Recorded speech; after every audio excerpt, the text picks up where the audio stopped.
saya Taya. Ya, saya Ragil. Nah, dengan podcast ini kita memilih tema satu hal yang paling penting dalam keberagaman ini. Nah, itu tema kita, Gil. Oh gitu. Oh gitu, dan yap, gimana podcastnya? Jadi kita ini berbeda suku. Jadi, sama ya? Hah? Emang suku kamu apaan? Jawa. Hah? Jawa? Ini Jawa juga? Iya, Jawa juga. Oh. Nah, tapi ya meskipun kita sama-sama Jawa, pasti ada lah yang beda. Beda agama, Iya. yaitu saya sendiri Katolik Nah, dan saya Taya. Islam. Nah, ya. Nah, oke. Dalam ini kita kan berbeda-beda nih, tapi kita masih tetap akrab nih, sesuai sama semboyan kita, Bhinneka Tunggal Ika. Kita kan dari kelas 8 ya? Udah satu Iya, kelas. oh iya, lupa. Kita dari kelas 8 tuh udah satu sekolah, udah SMP bareng. Sekarang ya SMA lagi, Ya. ketemu lagi. Males bosan apa ya? Khusus juga sama aja. Nah, oke, cukup basa-basi. Nah, kita ini kedatangan tamu nih. Tamu kita itu bakal jadi narasumber wawancara kita. Bener. Beliau itu dokter spesialis RAD, subspesialis toraksik. Ribet banget ya namanya. Iya ribet banget.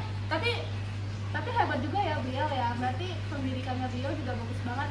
Nah, dalam kita wawancara beliau, kita bakal tahu nih bagaimana pengaruh profesi beliau dalam keberagaman Indonesia kita. Iya. Nah, betul. pada penasaran kan? Yuk simak bareng.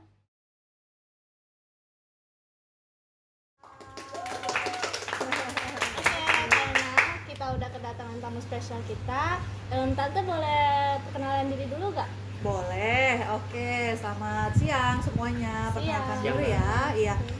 Namaku Lestiani Herdiani, dokter spesialis radiologi, subspesialis thoracic imaging.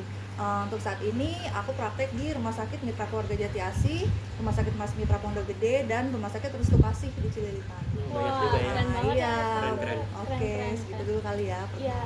Oke. Tante gimana nih pendidikan Tante selama jadi dokter atau sebelum jadi dokter? Pendidikannya, Iya. aku lulus dari dokter umumnya dari Universitas Yarsi. Kalau spesialisnya dari UI, Universitas Wah, Indonesia. keren ya. Oke, kita mulai ya wawancaranya. Ragi udah sabar gak nungguinnya? Wah, udah gak sabar banget tuh, Wah, Tay. berarti mau nanya duluan nih. Langsung nanya nih. Ya, langsung Oke, ya. boleh. Langsung ke pertanyaan pertama ya. Oke. Dulu kenapa sih akhirnya memilih menjadi dokter? Dan apa ada pilihan pertama gimana, Dok? Secara kan dokter kan pekerjaan yang sulit ya. Iya, Tante. Oke, makasih. Jadi kenapa aku jadi milih jadi dokter? Karena emang pertama aku emang suka sih. Jadi perkenalkan dulu ya. Kalian tuh sebenarnya tahu nggak dokter spesialis radiologi itu apa? Tahu nggak? Belum tahu tuh. Belum tahu ya. Oke, jadi pertama aku jelasin dulu ya. Dokter spesialis radiologi itu adalah dokter spesialis yang membaca hasil-hasil foto ronsen, CT scan, MRI atau USG. Kalau itu udah pernah dengar lah ya, CT Iya. scan, MRI. Jadi aku itu dokter yang ngebaca hasil pemeriksaan itu gitu.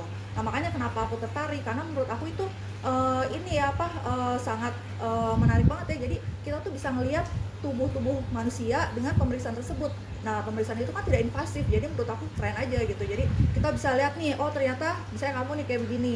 Terus dengan dilakukan CT scan atau MRI atau USG, kita bisa lihat dalamnya, gimana organ-organ dalamnya, hatinya, ginjalnya atau apanya, dengan tanpa dibuka, tanpa dioperasi gitu, tanpa tindakan yang invasif gitu. Jadi itu kan tentu saja akan membantu penegakan diagnosa dan nantinya akan membantu terapi dari orang tersebut. Jadi emang tertarik aja, menurut aku keren aja sih. Wah, keren ya. Berarti dokter itu bisa ngebaca dalam tubuh pasien nih tanpa buka-buka Tanpa gitu, dibuka. tanpa Iya. operasi. Oke, itu Nah. namanya bagian radiologi ya. Iya. Nah, Ragil kan udah nanya. Saya boleh nanya juga nggak, Dok? Boleh. Nah, di sepanjang perjalanan tadi tuh ada nggak sih pengalaman yang bikin dokter itu ngerasa, wah ini pasti jalannya aku banget gitu? Yang menarik gitu Ya ya? kayak pekerjaannya. Yang Dokter gitu. sehari-hari itu ya? Iya kayak udah cocok buat pekerjaan. Oke, gitu. jadi ya seperti yang tadi itu ya, kan udah tau lah ya, maksudnya kerjaan dokter spesialis radiologi tuh kayak gitu ya.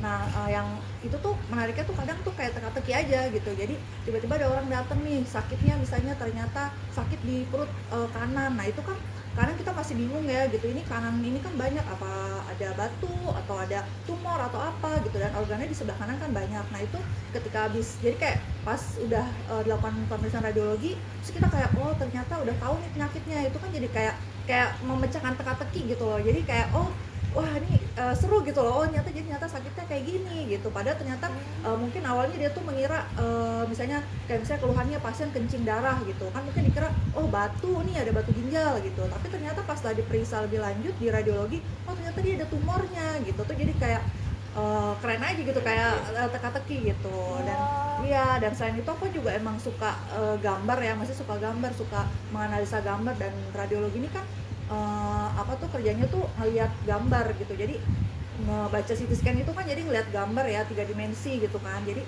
kadang tuh kadang sampai kayak lama gitu aku liatin gitu satu-satu, karena curious aja gitu loh. Nih apa sih gitu loh yang bikin dia sakit gitu. Jadi kayak lihat gitu satu-satu gitu. Itu maksudnya menarik aja gitu buat aku.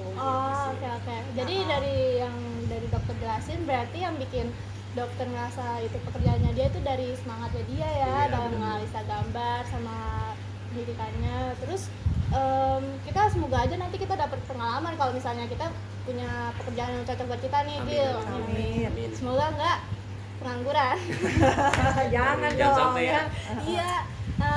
Nah, karena berarti yang tadi itu kan tentang semangat pekerjaan nih.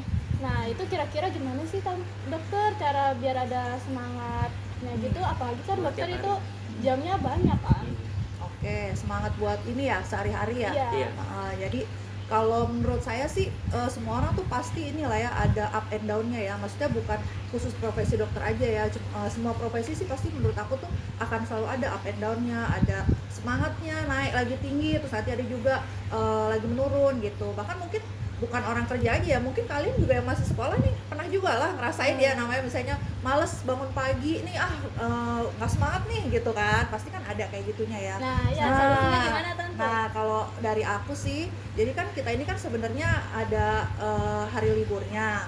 Nah, kita hari libur itu harus dipergunakan maksimal nih. Nah, kita juga harus cari tahu dulu nih hobi kita tuh apa. Misalnya kamu nih, saya hobinya masak misalnya ya. Jadi pas hari libur itu kamu benar-benar menggunakan yang kamu sukain itu. Misalnya hobi masak, ya kamu bisa coba resep baru atau bikin resep baru gitu. Pokoknya yang benar-benar bikin kamu tuh excited, seneng gitu loh. Jadi ketika udah masuk masuk rutinitas sehari-hari itu udah bisa fresh lagi gitu.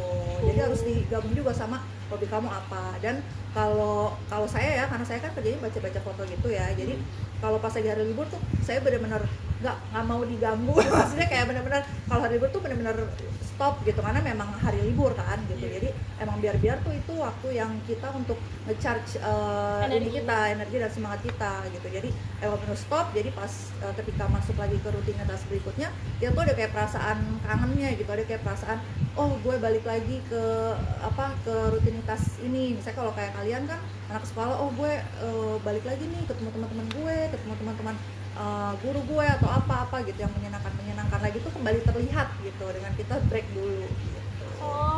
Kan beberapa hari lagi kan kita pelajaran sejarah nih, kangen nggak Gil? Iya, kangen Tay. Iya, kangen. Berarti pas lagi liburan kamu ngabisin ngapain Gil? Ya gitu deh, di rumah aja. Ya nggak apa-apa sih, kadang kan ada juga orang yang misalnya hobinya tidur gitu kan, ya nggak apa-apa seharian itu atau gitu. Jadi seharian tuh tidur benar-benar kadang kan tidur itu juga recharge juga kan energi kita kan. Jadi pas ketika udah selesai udah bangun gitu kadang seger lagi kayak gitu kan, bisa juga sih sebenarnya. Ya, tadi gimana Gil? Konsepnya tidur sambil olahraga tuh gimana Gil? Wah, ya nggak selama tidur dong Tay, pasti ada bangunnya juga. Nah, yaudah. Mimpi kali ya? Iya, olahraga di mimpi kali ya? Iya kali ya. Iya. Oke, lanjut aja kali ya pertanyaannya. Boleh. Kalau misalnya nih Dok, kalau dokter itu pekerjaannya bukan dokter, kira-kira dokter mau jadi apa lagi selain jadi dokter? Selain jadi dokter nih? Iya. Apa ya? Oh iya, tadi kan hobinya dokter kan gambar, berarti mau jadi seniman gitu kali ya? Sempet sih dulu, jadi waktu kecil sempet kepikiran cita-citanya itu jadi desainer atau arsitek.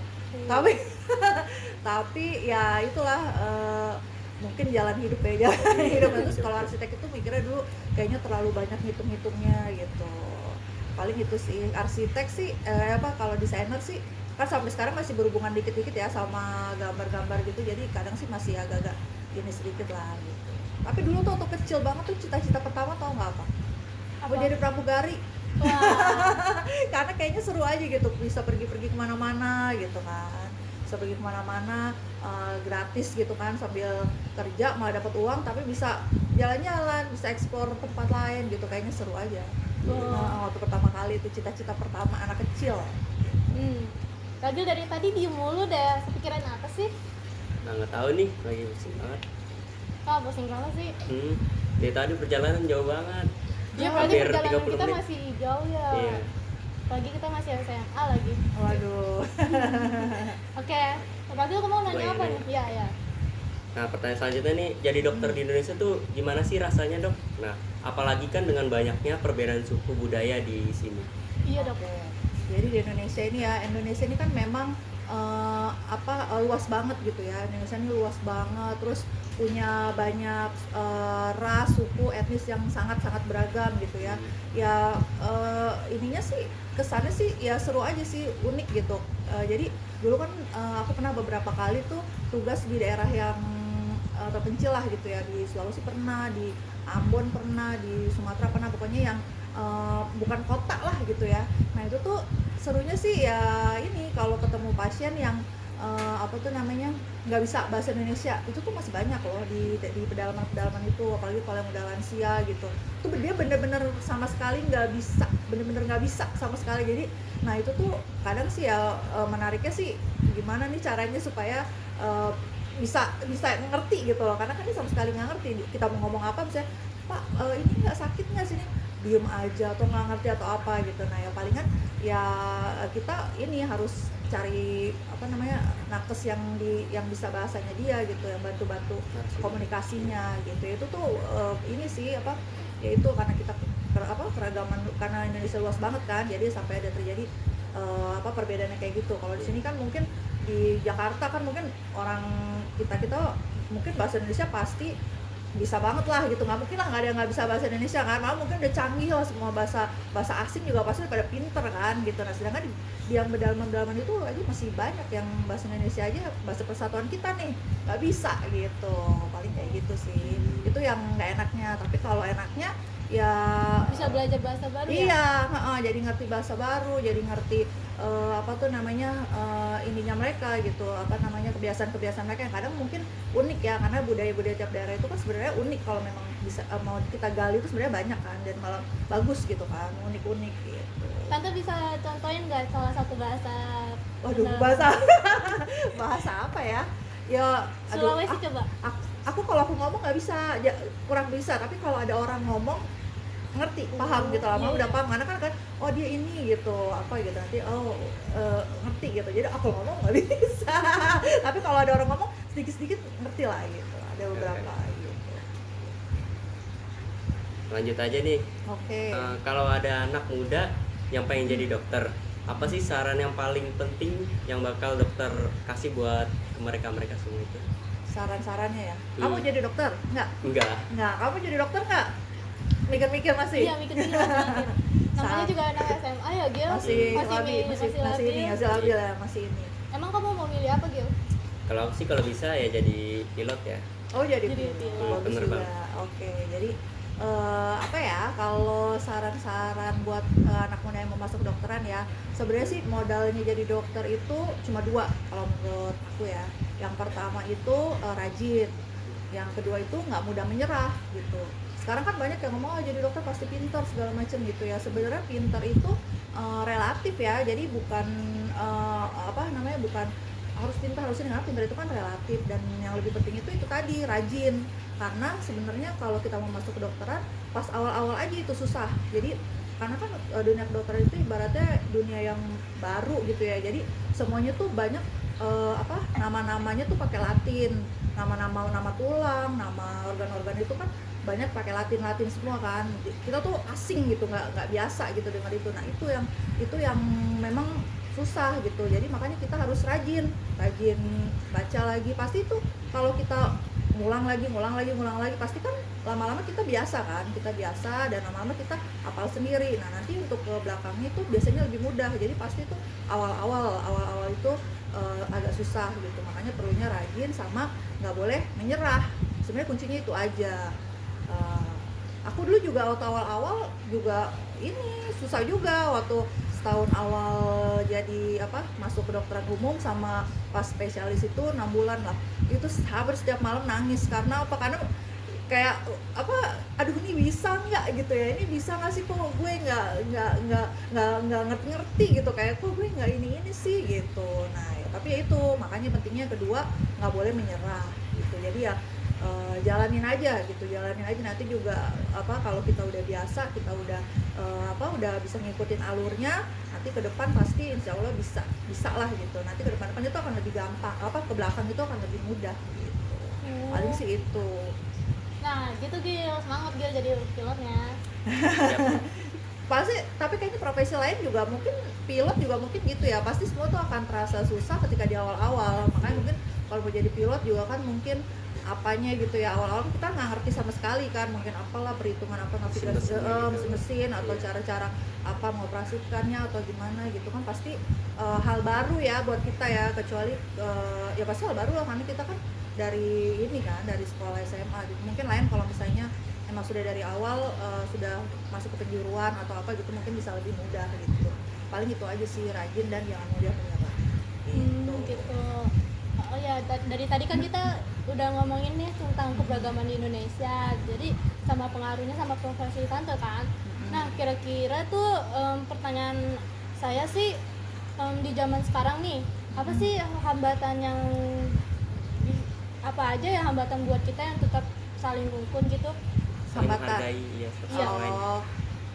Kesulitannya ya, Iya. maksudnya ya. Hmm. Kalau menurut saya sih, kalau zaman sekarang itu memang agak susah sih ya, maksudnya bukan agak susah sih, sekarang kan zamannya udah canggih nih, karena udah canggih jadi tuh orang-orang tuh lebih kayak individual gitu, lebih apa-apa tuh bisa sendiri, lebih bisa disesuaikan sendiri, bisa apa-apa semuanya sendiri gitu kan, apalagi sekarang ada AI segala macem lah, Iya. pokoknya jadi orang tuh lebih kayak ke individualisme. Nah itu lama-lama bisa jadi egosentris gitu, jadi dia lebih kayak apa, karena dia bisa sendiri jadi kontak langsung sama orang lain kan ini apa tuh makin berkurang ya. Nah karena berkurang gitu dia akan lebih kayak apa ya, turun gitu, toleransinya itu akan lebih berkurang sama orang lain. Nah itu yang agak susah gitu untuk dia menyamakan keberagaman dengan orang-orang lain gitu sih. Nah apa kabar Gil? Ngerjain tugas pakai meta itu? Sering banget pasti ya anak-anak di kelas, termasuk lagi. gua. Oke, Tapi nggak bikin kamu individualisme gitu kan? enggak lah. Yaudah kamu mau nanya lagi nggak Gil? Nanya lagi lah nih yang Sampai kapan ya nanya mulu? sampai selesai. Nanya Di sampai zaman kapan? sekarang ini dok, nih mau tanya. Nah dok, mau tanya nih dok, kalau dokter lihat berita di media sosial kayak di Instagram, terus di Twitter, nah itu masih ada nggak sih? Ya, TikTok lah, kalau TikTok kan buat video gitu. Masih ada nggak sih dok kayak contoh orang yang bikin kita sadar pentingnya persatuan gitu? Iya, apalagi SDM di Indonesia kan juga cukup relatif rendah ya. Ya, bisa dibilang gitu. Kalau menurut saya pribadi sih, kalau medsos zaman sekarang itu agak kurang ya, maksudnya contoh orang yang masih memberikan edukasi tentang Bhinneka Tunggal Ika ini, yang perbedaan-perbedaan itu masih agak kurang ya, karena kan tahu sendiri lah ya zaman sekarang tuh medsos itu apa yang paling dominan, netizen kan yang ngomong. Iya, dan maksudnya apalagi hoaxnya. iya kan, maksudnya netizen tuh yang malah semakin menggoreng gitu ya, makin membuat panas gitu kan semua masalah-masalah yang terjadi di sekitar kita gitu kan. Makanya kalau menurut saya sih tokoh-tokoh di medsos atau ya pokoknya orang-orang yang di medsos itu suka memberikan edukasi tentang keragaman kita itu, menurut aku sih kurang. Palingan sih terbatas cuman ini aja ya, ini negarawan atau tokoh politisi ya kan, palingan cuma mereka aja. Dan udah gitu biasanya itu pun mereka ramenya itu kalau pas lagi ada pemilihan, bener nggak? Iya. Kalau ya kan, kalau pas lagi ada pemilihan, apakah itu pilkada atau presiden atau apalah, pasti tuh mulai tuh mereka tuh rame tuh menggugu tentang membahas tentang kita harus saling rukun gitu kan, tentang keragaman SARA di ini kan di Indonesia gitu kan. Paling cuman itu aja, maksud aku sih agak kurang ya zaman sekarang tuh medsos tuh lebih kayak ya itu tadi lah, terlalu banyak ininya sih, kurang mendidik lah gitu, kayak kurang ini kurang banyak ininya gitu, edukasinya apalagi kan sekarang kan anak-anak kan sering dipegang HP gitu ya. Iya, lebih banyak lebih Iya. banyak tuh apa? Dance, main game, Iya. jualan kalau nggak ya kan endorse kan gitu. Padahal sih harusnya sih lebih banyak ya yang kayak gitu yang kan maksudnya zaman sekarang kan semuanya udah melek teknologi ya hampir banyak lah ya gitu. Jadi harusnya itu tuh bisa banget kita tuh masukkan edukasi gitu kan. Iya. Apapun lah pokoknya yang positif gitu.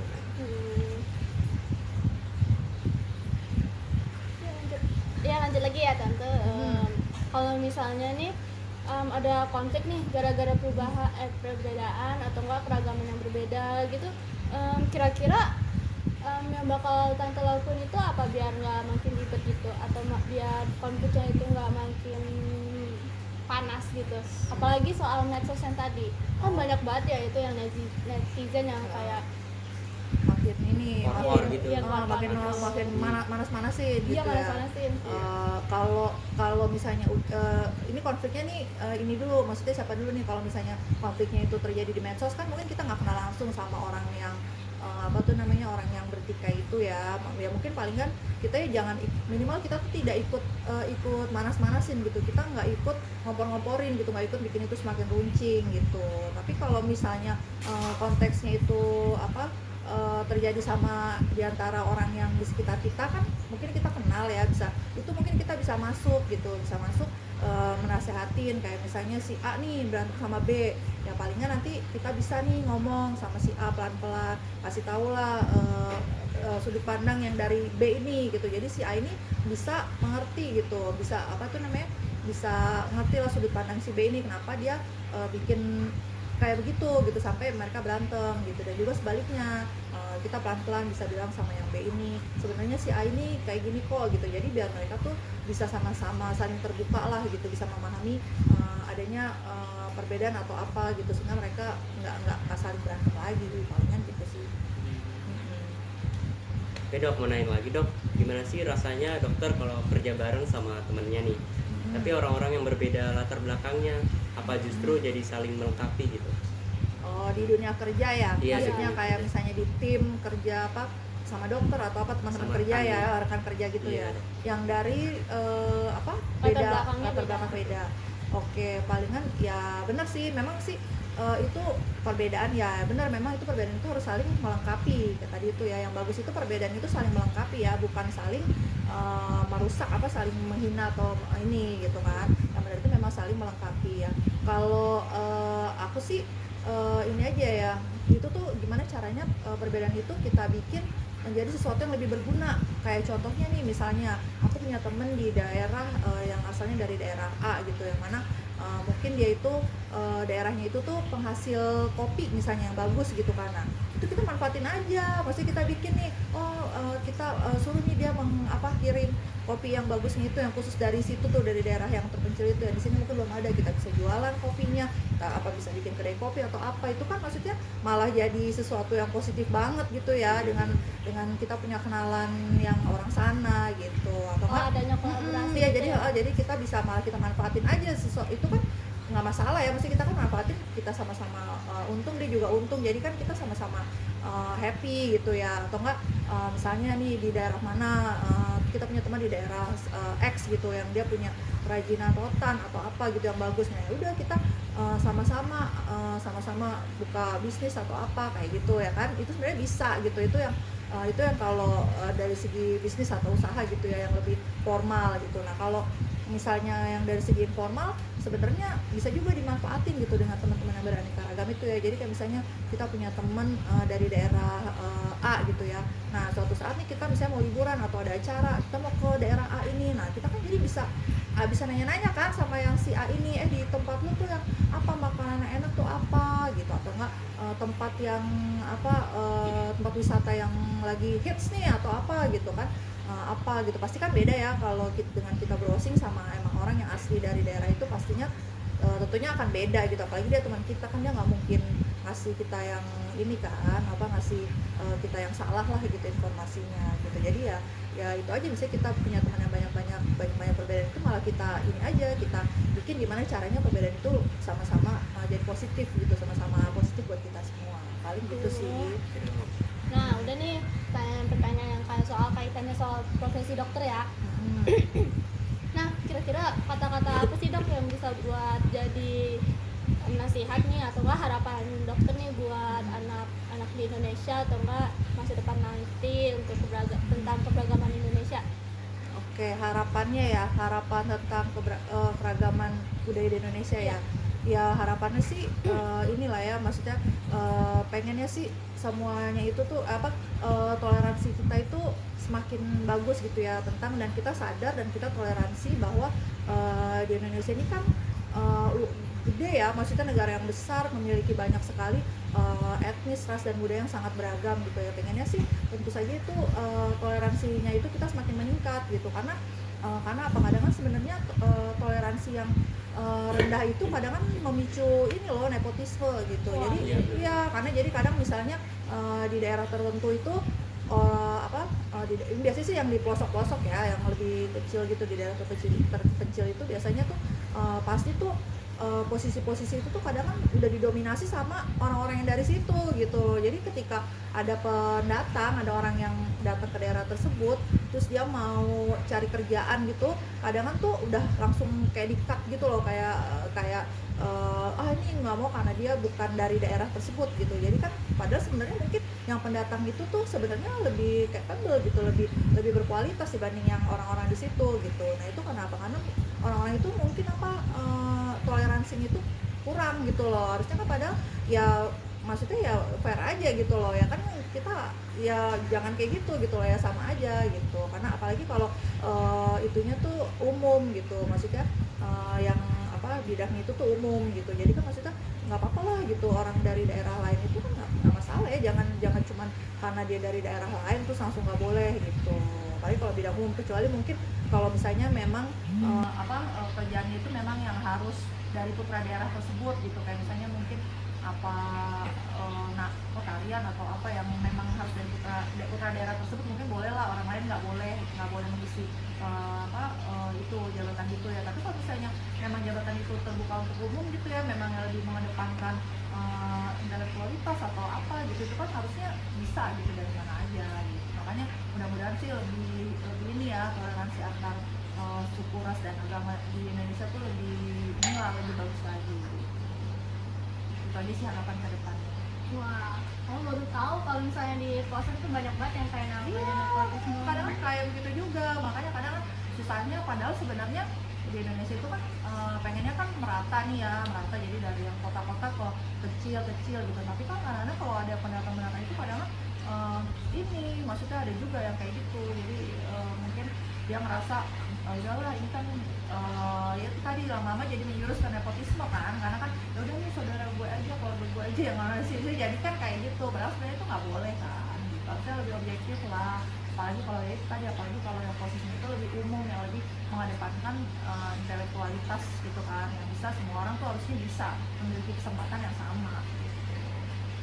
Oke, pertanyaan kita tutup.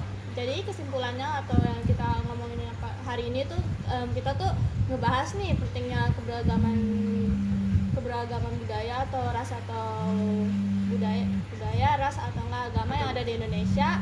Nah itu ternyata keberagaman itu penting banget dalam kehidupan sehari-hari kita, apalagi di dunia pekerjaan gitu kan. Nah jadi pengguna medsos yang tadi pakai harusnya digunakan dengan bijak, jangan asal pakai aja gitu. Emang lu asal pakai gitu? Enggak, maksudnya kayak asal komen aja lah di medsos. Iya, minimal tuh jangan memancing nambah-nambah, karena kita kan nggak ini lah, kebiasaan lah gitu aja gini, kita nambahin ya gini ya, tambah lagi mancing keributan gitu. Ini kayak gitu ya. Ketikannya lebih dijaga. Ya, ketikannya lebih dijaga, karena sekarang kan medsos sudah ini banget ya, udah semua orang udah pakai lah gitu. Jadi jadi bisa mendingan diarahkan ke yang lebih positif gitu. Iya. Nah, juga sama harapan-harapan tante nih buat kedepannya juga, semoga dengan podcast kita kita itu berharap semuanya itu jadi lebih sadar lagi tentang keberagaman hidup kita, kita tuh juga jangan toleransi cuman karena beda agama aja, tapi karena toleransi semuanya gitu loh. Nah ya udah, sekian dari podcast kita pamit undur diri. Oke, Dadah. terima kasih. Danyep. Danyam. Misalnya aku dari suku Jawa, dia dari kamu dari. Nah, Lagi. Ayo, ayo. Tunggu dulu. Oke, gitu. Oke. Apa nih, Mas?